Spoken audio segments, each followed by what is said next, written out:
The main thing is to realize that everyone grieves differently because everyone had a different type of relationship with the person. When it's Okay. your spouse, it's a lot harder because you have that partner, that loved one, you became as one, and half of you is now gone.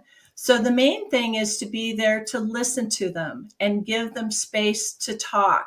And it is good to still talk about the person. Some people are afraid to mention them. They're afraid they're going to make the spouse sad.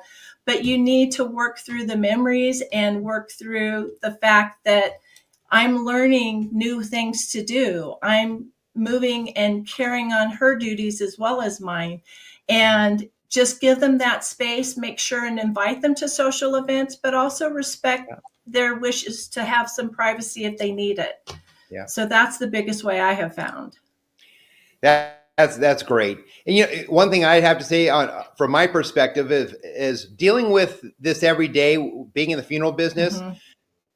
I didn't know how to deal with death because I was so like desensitized to Yeah. loss of Yeah. dealing and helping people every day that I almost didn't know how to deal with my own grief with the loss of my Mm-hmm. dad and wife. I was really talking to my mom about this the other day, that actually starting this podcast, Dialogues About Death, Mm-hmm. and really talking about my own losses and my own struggles over Yeah.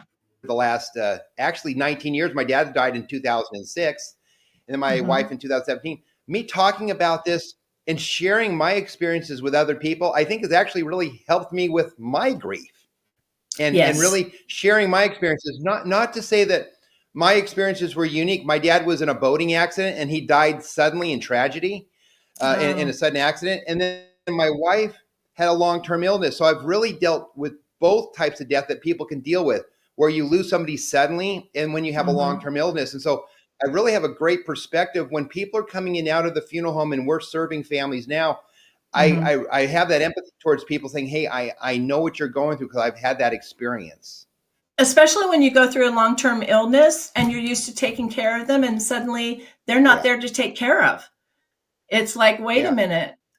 What do I do with myself? The Yep.